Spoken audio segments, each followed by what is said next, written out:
Hey everybody, it's Jason Blaha here, and today I want to chat with you guys a little bit about one of the pervasive myths that's out there, and that is this weird idea that somehow dumbbells will balance out your body left to right unilaterally because, they're independent and you have to use the same force on each side. Okay, that's absolutely ludicrous. It's in denial of biomechanics, physics, everything else.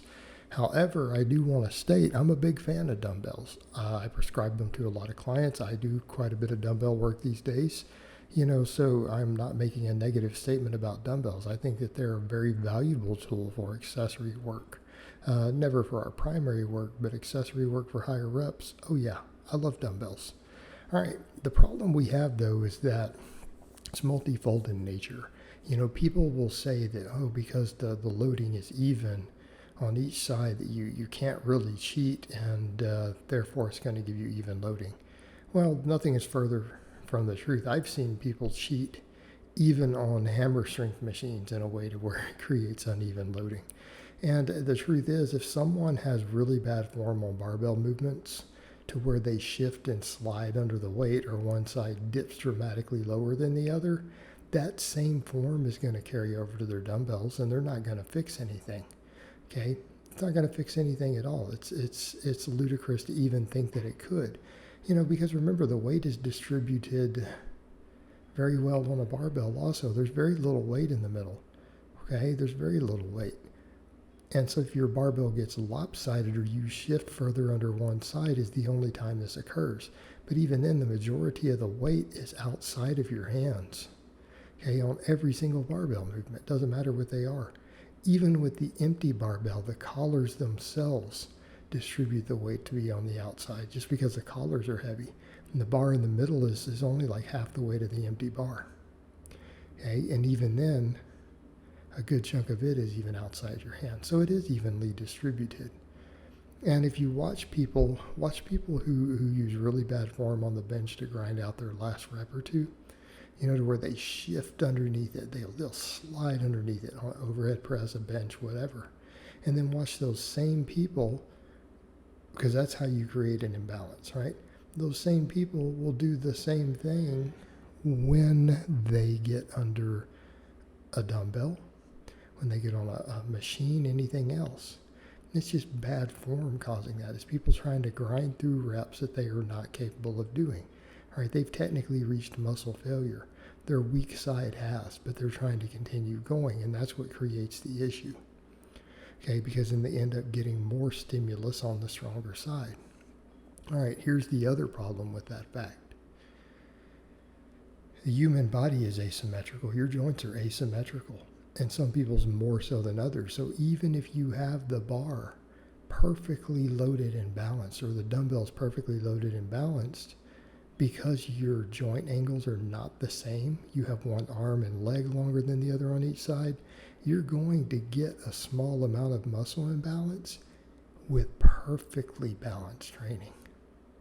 If your training is perfectly balanced and you have everything beautifully centered and identical ranges of motion, no degrees of drift or anything else, guess what happens?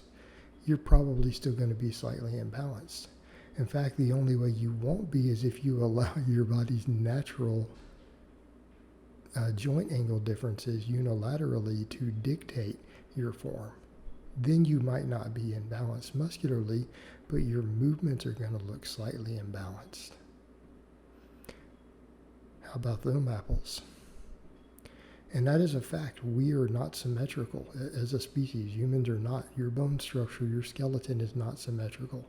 I promise you, you have one arm and one leg that's longer than the other. You have slightly different joint angles and mobility in your left shoulder versus your right, your left hip versus your right. I promise you that you do. Okay? Unless you're a very, very, very rare person who has perfect symmetry in those, which is a very tiny percentage of the population. And so what? Who cares? So what if you get some slight imbalance due to that? It's not a big deal. In fact, if you allow that natural imbalance to occur just with your training, you'll be safer. You're less likely to get injured. because your strength is balanced even if your musculature is slightly imbalanced. So who cares if you're not going to go compete in bodybuilding? And if you're going to go compete in the top tiers in bodybuilding, you better have perfect genetics anyways. All right, you better have a high tolerance to anabolics, to the side effects. You better be a low aromatizer. You better have a better than normal response to the drugs. You better be short. You better have great insertions. You better have above average skeletal symmetry. Okay, that is what they mean by the genetics for that sport. And that includes being short. If you're average height, you're not going to make it in pro bodybuilding. You're just not. You're never going to look big enough. So why worry about it? That's probably not you. Probably not you. And therefore it shouldn't be a big deal. So, the question then becomes, why are dumbbells good? Well, dumbbells are good because oftentimes they allow us to get better ranges of motion. Okay, we have oftentimes better ranges of motion than we do with a barbell. Now that's potentially worth a little bit of muscle growth. Is it guaranteed to be more muscle? No. I'm not telling you that if you press with dumbbells that you're automatically going to have a bigger chest than a barbell. No, absolutely not. There's still some trade-off occurring there. They're just different tools. One is not better than the other. But if you're going to ask why I like dumbbells, the ranges of motion. We can get longer ranges of motion, oftentimes with stricter form. We have the ability to manipulate angles more. Now, of course, I have different barbells to where we can get all sorts of different angles. I have multiple different multi-grip bars with different angles of handles and everything. I can get all that without dumbbells. But with dumbbells, the beauty of it is it can occur inside of a rep and inside of a set. That angle can change based upon your strengths and weaknesses. So, in theory, what does this mean? In theory, it means that we could have the potential for a little more development due to that. Because as we're fatiguing with certain angles and grips, we might be able to squeeze out, 1 or 2 more reps as our degrees of pronation or our width and everything changes just slightly. Well, because there's multiple muscles and multiple heads of muscles involved, this may allow for more complete stimulation. Is it guaranteed to? No. But it potentially can. So it gives us something to work with dumbbells, right? It gives us a potential advantage there, plus a range of motion, and that's what makes them very, very useful. Plus, we're forced to usually use slightly lighter weights, which means we don't get beat up quite as much, so we can save that for our max effort work and our heavy work. So dumbbells bring a lot to the table for hypertrophy, but more balanced development, side to side, is not one of them. That is a complete myth.